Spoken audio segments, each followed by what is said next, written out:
네, 먼저 윤석열 전 대통령에 대한 이슈부터 짚어보도록 하겠습니다. 윤석열 전 대통령의 CCTV 영상이 유출이 됐는데요. 이에 대해서 어떻게 보십니까?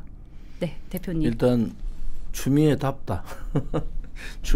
추미애 법사위원장이 조국 혁신당하고 민주당 쫙 때리고 구치소 가가지고 영상을 봤다는 거 아닙니까? 좀 적당하게 하지. 그렇게 망신 줘서 결국은 국가를 위해서 뭐가 도움이 되겠습니까? 자기들 한풀이는 되겠지. 그리고 내란으로 계속 내란 우두머리 프레임을 씌우고 내란 프레임을 계속하기 위해서 국민들로부터 격리시키는 거 아니겠습니까? 소위 인권이고 뭐고 관계없이 법도 관계없이 개인정보보호법이라든지 형사법 다 걸리잖아요. 네. 그런데 그것다가 또 영상이 유출됐어요. 이 문제 영상 유출에 대한 부분들은 유출한 당사자 찾아서 법적 조치를 해야 된다. 이렇게 본과 동시에 국민의힘한테 한 가지 얘기하고 싶은 것은 아니 뭐 민주당이 어차피 보면은 있는 그대로 얘기 안 할 거 뻔하잖아요. 자기한테 불리한 건 얘기 안 하고 자기한테 유리한 것만 인권 탄압 없었다. 그냥 뭐 윤석열 대통령이 그냥 이상한 행동했다. 뭐 이런 식으로 계속 그냥 말로 지금 나와서 얘기하잖아요. 국민이 들어가서야죠. 국민이 가서 그냥 보고 있는 그대로를 너 같이 봤는데 너 거짓말 하지 마라. 이렇게 해야 되지 않습니까? 이 사태를 국민의힘이 몰랐습니까? 보고 나면은 자기 아전인수격으로 자기들이 하고 싶은 얘기 다 하고 윤 대통령 인권 침해 없었다. 그런 얘기를 다 할 거 뻔한데 그러면은 지금까지 밝혀진 변호인단의 얘기들은 다 거짓말이라는 거 아닙니까? 근데 거짓말 아니에요. 그 안에 변호인단이 얘기했는 여러 가지 부분들이 그런 조항들이 있는 겁니다. 자기들의 시선으로만 보니까 민주당이나 조국 혁신당 시선으로 보니까 그래 되는 거지. 국민의힘이 가서 인권 탄압이 있었다. 이 문제는 특검보나 특검에서의 강압이 있었고 구치소의 규칙에서 벗어난다. 이런 얘기를 했어야 되잖아요. 지금 뒷북치고 있는 거 아닙니까? 네. 그래서 신동욱 최고위원이 라디오에 얘기하는 게 방송 출연해서 한 게 그 얘기잖아. 우리도 가서 할 걸 그랬다는 거예요. 그러니까 그런 정무적인 감각이 없는 거예요. 그리고 이번에는 변호인단이 이건 내란 프레임을 세워서 지금 윤석열 대통령은 지금 형이 확정되지 않은 피해자 신분이다 말이에요. 그런데 형이 확정된 식으로 내란 프레임을 걸어가지고 그런 식으로 인권 탄압을 하는 것은 전 세계적으로 그런 경우가 있었나? 박근혜 대통령 그때 박근혜 대통령이 거부했어요. 출석 거부했다고. 그랬더니 민주당의 모 의원이 거기다가 뱀 갖다 풀으라 그랬다고. 그렇게 악독한 사람들이에요. 박근혜 대통령 거기에 출석 거부한다고 갔다가 뱀 갖다 풀으라고 한 사람들이 민주당 사람들이에요. 그래서 그 사람들의 행태를 국민의힘이 미리 체크하고 우리가 안 가면 일방적으로 당하니까 가서 보고 잘못된 부분에 대해서는 고소고발하고 이렇게 인권 부분을 얘기해야 하는 게 맞다. 그런데 윤 대통령은 국민의힘이 물론 뭐 윤 대통령, 윤어게인 쪽 제외하고는 윤 대통령하고 이제 거리를 둬야 될 거예요. 지방선거 치르려면은.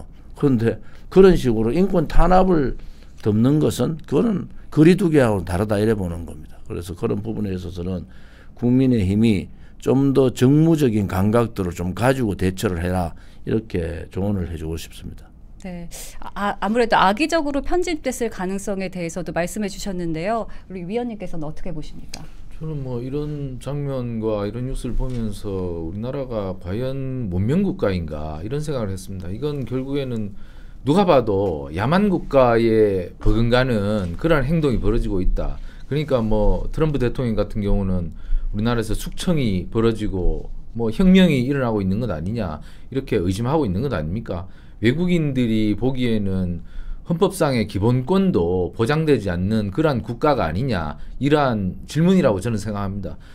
대통령을 지낸 사람이기 전에 한 사람의 인간으로서 기본권을 지켜줘야 하는데 그런데 그러한 것들을 깡그리 무시하고 국회의원들이 가서 CCTV를 열람하고 그 CCTV의 화면을 심지어 오늘 유출까지 했다는 논란까지 벌어졌지 않습니까? 네.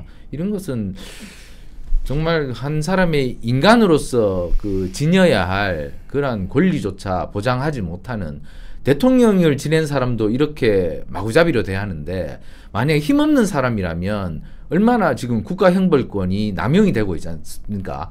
그런 대통령도 이런 지경인데 정말 잡범들은 얼마나 국가형벌권을 남용해서 마구잡이 인권 침해를 자행하고 있을지 그러니까 그런 의심이 든다는 거죠. 그렇다면 외국인들이 우리나라에서 제대로 사업하려고 들어오고 투자하겠습니까? 참 나라 부끄러운 일이다. 그런 것들이 이번 사안만 봐도 잘 알고 있는데 민주당이 집권하는 이런 나라에서 이런 일이 벌어진다는 것에 대해서 개탄하지 아니할 수 없습니다.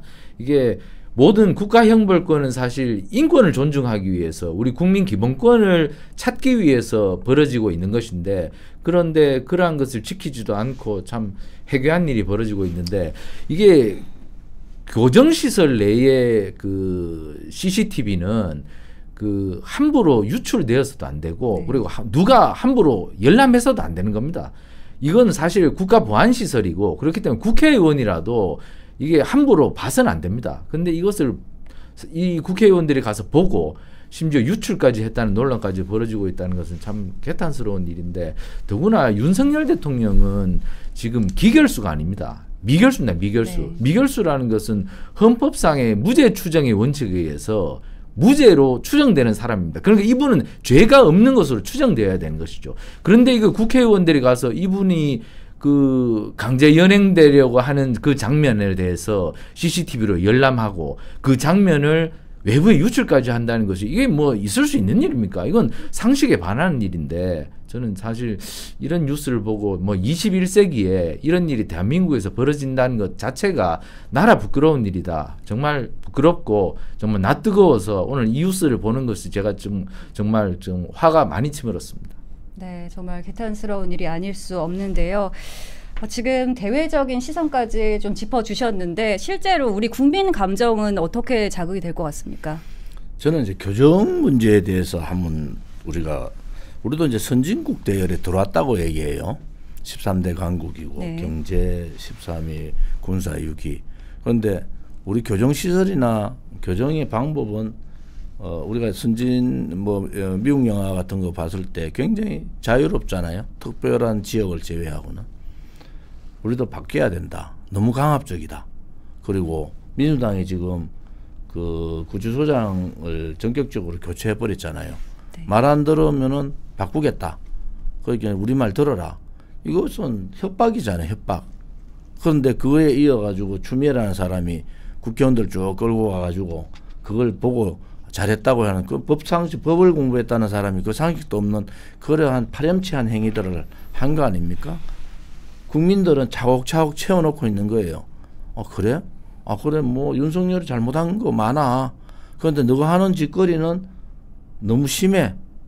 그런 식으로 민주당이 계속 나가면은 정청래 막 나가지, 추미애 막 나가지, 이재명 미국 가서 막 하고 왔지. 이제는 국민들이 가만히 쳐다보는 거예요. 지금 국민의힘이 잘가지고 지지율이 올라가는 게 아니고 하는 소위 말하는 행위들이 너무 소위 국민을 우습게 보는 행위들을 하고 있잖아요. 그때 우리 박근혜 대통령 때 우리가 아니 수감하고 있는 사람이 내가 진술 거부권을 행사하는 거예요. 난 뭐 안 하겠다. 그런데 뱀 갖다 집어여라고 박모 의원이 실명은 안 밝혀. 지금 그 사람도 낙동강 오리알 돼서 실명은 안 밝히지만은 야 정말 그런 사고를 가진 사람들이 민주당의 좌파들이에요. 그래서 자기들이 옳은 일을 하고 있다. 소위 이 좌파들의 진보 좌파를 표방하는 사람들의 기본적인 인권 문제는 굉장히 중요시하는 자기들의 철학 중에 하나잖아요. 그런데 기본적인 인권을 무시한다.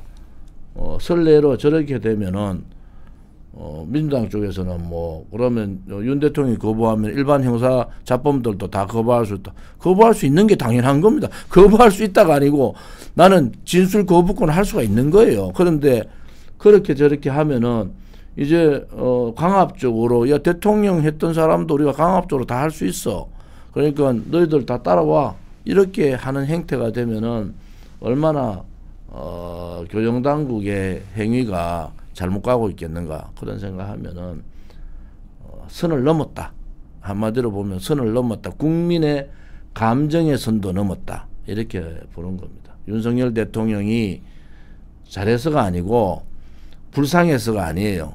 기본적인 법의 원칙은 지켜라. 이런 얘기를 드리고 싶네요. 네, 정치적 분열까지 좀 키우고 있는 상황인데 윤 전 대통령 논란은 여기서 끝나지 않는 것 같습니다. 이번에는 영치금 논란이 있는데요. 수감 중인 윤 전 대통령에게 지지자들이 보낸 영치금이 3억 원을 넘었습니다. 영치금의 의미가 좀 퇴색됐다 이런 비판도 나오고 있는데 이 상황 어떻게 보십니까?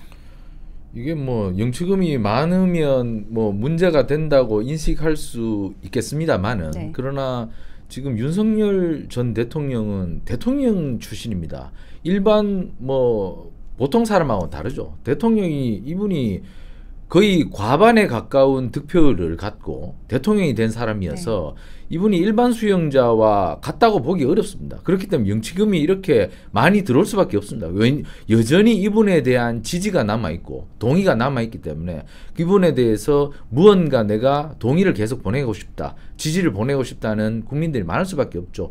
그리고 이분은 일반 부패 사범하고는 다릅니다. 이분은 민주당의 입법 폭주 그리고 예산 삭감 이런 것에 대해서 대통령으로서 저항하다가 그러한 정치적 저항 과정에서 이렇게 비상계엄으로 이어졌기 때문에 물론 비상계엄은 대통령의 통치권의 범위를 넘어섰다는 그러한 그 의견이 더 많습니다만 어찌됐건 그 저항의 과정에서 이분이 이렇게 수감까지 왔기 때문에 이분에 대한 지지와 동의는 여전히 많이 남아 있습니다. 사실은 보수 진영에서 그렇기 때문에 이분에 대해서 영치금이 많을 수밖에 없는 것이죠. 그렇기 때문에 이분이 뭐 영치금 많이 받았다고 해서 그리고 이 돈을 뭐 밖으로 계좌를 이체해서 뭐 다른 비용으로 쓴다고 해서 비판하기에는 어려움이 많습니다. 그렇기 때문에 이분을 보통 사람하고 같은 선상에 놓을 수는 없다. 그렇기 때문에 이 영치금은 매우 특수한 돈이다. 그렇기 때문에 이분의 지위에 그 버금가는 돈이기 때문에 이분의 지위와 과거의 영향력을 생각한다면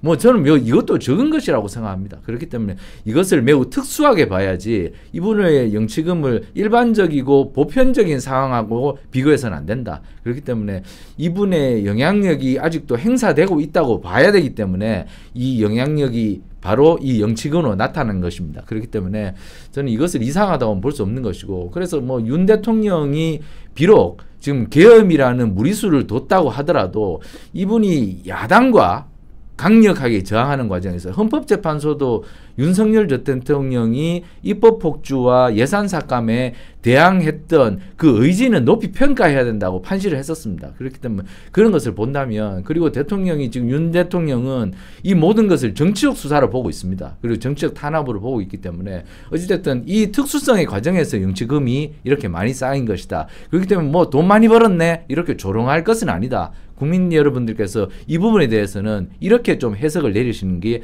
맞다. 저는 이렇게 평가하고 싶습니다. 네, 아직 지지자들이 많이 있다 이렇게 그렇습니다. 보시는 거죠. 대표님은 어떻게 보십니까? 영치금은 뭐 현재 뭐 전직 대통령으로 지금 정치적인 투쟁을 하고 있다 이래 보시는 분들이 꽤 있잖아요. 윤석열 대통령을 지지하는 쪽에서는.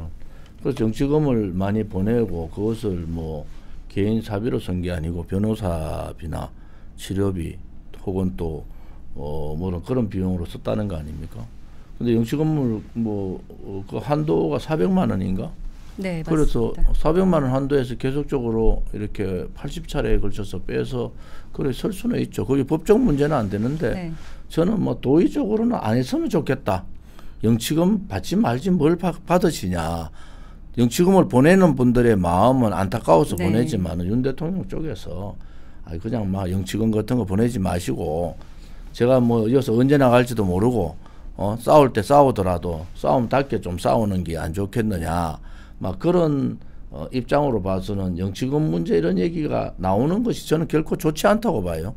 그래서 뭐 영치금을 보내는 분들 마음은 저는 100% 인정을 하지만은 윤 대통령 측에서는 그런 부분들을 좀 조정할 필요가 있다. 이런 문제가 왜 나오느냐. 좌파를 그냥 일반적으로 쉽게 보시면 안 된다. 민주당이나 조국혁신당 이런 사람들은요. 끝까지 괴롭히고 끝까지 국민들로부터 비웃음을 받도록 하고 끝까지 윤석열은 내란뿐만이 아니고 인간적으로도 안 되는 사람이야 이렇게 몰고 가는 겁니다. 거기에 빌미를 줄 필요는 없다 이래 봐요. 네. 그것이 윤 대통령을 제가 위해서 하는 말인데 그런 부분들은 법적인 문제를 떠나서 앞으로 더 많은 일들을 그들은 만들어내고 얘기할 거예요. 그런 부분에 있어서는 조금 더 당당하게 국민들이 볼 때 조금 더 당당하게 할 수 있다. 그 뭐 지난번에 속옷 문제도 아니 더워서 변호인이 오는 줄 알고 왔다가 가서 속옷을 입고 더우니까 네. 그래 있는데 갑자기 문 열고 들이닥쳐 가지고 그런 사실을 공개적으로 했다는 그 자체가 웃기잖아요. 아니 교정시설 내에서 아니 뭐 어떻게든 만나서 얘기하는 그게 바깥으로 유출됐다 하는 그 자체가 우스운 상황이 됐고 대한민국의 교정 당국이나 특검의 행포가 아니 그것을 어떻게 그냥 뭐 구설도 아니고 뭡니까 도대체. 그런 행태의 공권력이라는 게 그런 행태의 공권력은 공권력이 아닙니다. 네. 부끄러운 공권력이지. 그래서 그런 부분들 제가 말씀드리는 것은 윤 대통령에 대한 집요하고 지속적이고 또 정말 상식 밖의 일들을 계속 만들어낼 거다. 조그만 소탐 대실하듯이 자기들이 조그만 뭐를 하다가 큰 걸 놓치는데 민주당이 그렇게 갈 가능성이 있어요. 그렇게 계속 괴롭히다 보면 스스로 함정에 빠져가 큰 것을 민주당이 잃는다. 그런 부분에 있어서는 제가 보기에는 이제 이러한 국민들의 감정선을 너무 우리 국민들이 그 정도밖에 안 된다고 보는가요? 저는 그렇지 않다고 보거든요. 우리 국민들이 저거는 너무했어. 전직 대통령의 구치소 내의 생활을 공개를 하고 또 그것을 영상을 가서 본다. 국회의원들이 할 짓도 되게 없어요. 그거 가서 그런 거 보고 앉아 있습니까? 국회가 지금 나라가 다 망하고 지금 800조 미국에 퍼줬는데 네. 그거 가지고 지금 하고 있으니까 저도 같이 국회의원을 했던 사람으로 아이고 답답하다. 그거밖에 안 되는 사람들이 대한민국의 정치를 이끌고 있다. 그래서 제2의 추미애 설화가 앞으로 더 나오겠구나라는 생각을 합니다. 네, 대표님 말씀하신 대로 민생은 좀 뒷전이 되고 있는 거 아닌가 이런 우려가 됩니다.